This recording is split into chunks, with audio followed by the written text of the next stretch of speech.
So William, welcome. Thank you. It's good to be Is here. this your first time in Iceland? No, I've been to Iceland quite. I actually cycled around Iceland once upon a time. Wow. How was that? That was fun, although I went the wrong way. I think the wind goes this way, and I went that way. But maybe everybody thinks that whenever they You go went in Iceland. clockwise? I went anti-clockwise. Anti-clockwise. I think you're meant to go clockwise. I would do the same thing because of the winds, I think. Oh, really? Yeah, I think so too. Oh, well, It depends on in which case I feel better about it. What month was this of the year? It was mainly August. It was late Right. July, August. It was getting quite cold, though. I was surprised. During the night, yeah. Yeah. Yeah. So, yeah, it was. I think one day it was -2 on one of the Highland Road. yeah. So that wasn't like an August I was used to. Not in Ireland, which I guess stays green throughout the year almost. Pretty much. I mean, I think obviously everywhere is having different weather these days. Yeah. But I think last winter was very cold. Yeah. Yes. Yeah. Yeah. So, so you've been here before. Have you been to Iceland Noir before? I've been to every one of them. Yeah. So, Okay. So you're a regular. I am. Yeah. What do you think of the Nordic Noir happening now in Iceland? I guess you've had time to sort of observe what's happening. Kind of interesting. Well, I think you've got some exceptional writers in Iceland, like Ragnar Jonasson and Yrsa and Lilia, and many. And what I think is nice is that kind of while they're writing crime fiction, primarily they're just very good writers. Mm-hmm. So it's I think maybe Nordic noir, the characterization and so on, maybe they're a little bit more literary than some of the not in every case, but maybe they're at the more literary end of the genre, which is the place that I like to read. So the type of noir you're doing yourself, I would think. I think so. Yeah. I mean, my last novel is more of a country house mystery mixed up with a ghost story, mixed up with a few other things as well. But that's a departure, I guess, for you. Yeah. But my first three novels were definitely very noirish. They're set in the 1930s in the Soviet Union. And what's interesting is that crime fiction is often about truth and justice, and the detective is trying to find out who did things and administer justice. And obviously in the Soviet Union, both truth and justice and even morality were very flexible concepts depending on what suited the party one week to another. So yes, I was looking at, because I was talking to you, I was looking at the setting, and actually I find it fascinating that this period of history in Europe, I mean, Russia is Europe, or the Soviet Union, and we don't know that much about it. But how did you choose the 1930s in the Soviet Union to be a setting for? There's a Russian short story writer called Isaac Babel, who I became a little bit fascinated by. I think he's an amazing writer, but I originally wanted to adapt some of his short stories, and then I got interested in him as a person, and he had a wife in Paris and a wife in Moscow at the same time, and he had an opportunity to leave Russia in the 1930s, and he didn't, and he ended up being executed. Wow. But what was interesting is that when I started researching it, which was just before the end of the Soviet Union, it wasn't even clear what time he died, or even if he was dead. Wow. So we just really knew nothing about the Soviet Union, and often there was deliberate disinformation. Right. And some people said he died of an illness. Some people said he might still be alive, and other people said he was executed. So that gave me an idea of that this was an interesting place to start researching, and then the novels gradually came out of that. I don't think when I started reading about it, I think I was more thinking of a film, but Right. but actually I think they work better as novels. Right. This is a time of Stalin, the 30s and the middle 30s. Yeah, And the time of the Great Purge. absolutely. With millions, not just one person disappearing, but millions wiped out. Yeah, absolutely. And Deliberately, quite deliberately, in the same way that the Nazis handled the Jews. But we don't seem to know about it, and we don't mention it that much.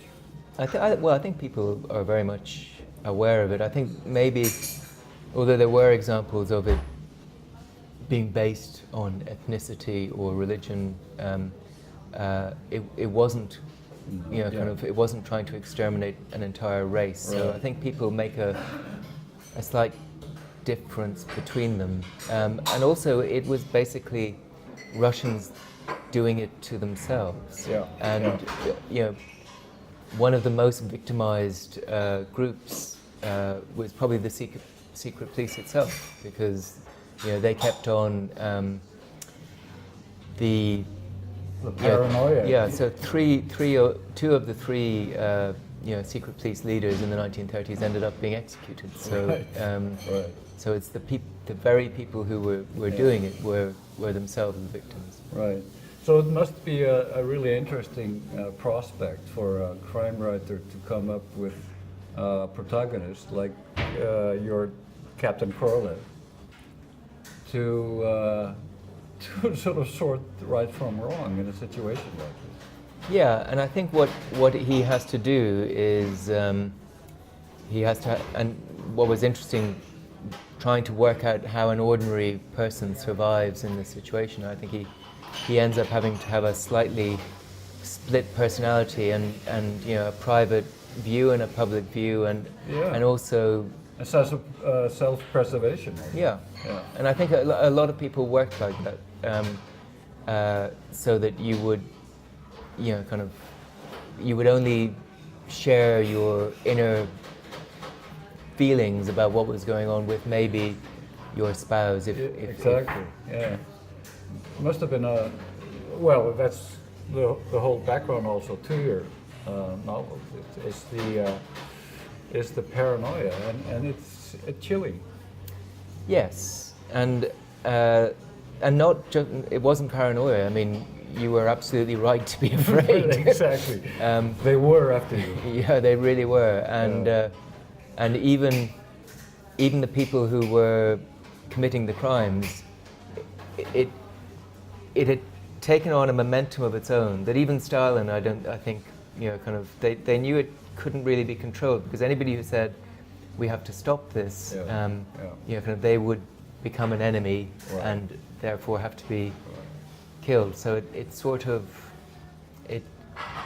it just carried on until it eventually ate itself to an extent. Right. But at the time, also we know about it now, but at the time it was completely brushed over or not known about, and Soviet Union was being really celebrated in various ways in the West.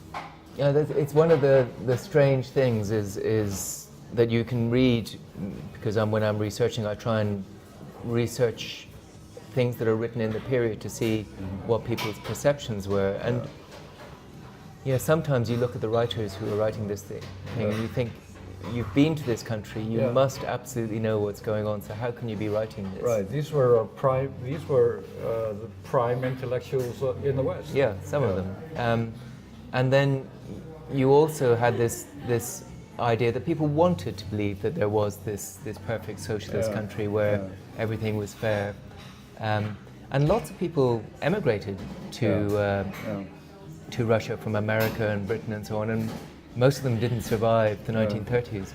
But it's also chilling to think that this was going on also because of, well, maybe this was a part of reacting against Nazism at the same time, which was coming up. But it's chilling to think that you could have times like this again with the extremes and the polarization going all the way? Well, I think one thing that they had in the 1930s that we don't have, which doesn't mean that we should necessarily not be concerned, but we didn't have the First World War. Yeah. And the First World War was very traumatic for Germany, but also for Russia, who lost, I think, about 4 million people. That may not be correct, but huge numbers of soldiers and civilians. So, and then, of course, the Russians had the Civil War on top, which, when combined with the famines that they had, probably as many people as died in the 1930s. And one of the reasons why the Civil War, one of the reasons why the Great Terror happened was that people wanted to avoid another civil war. And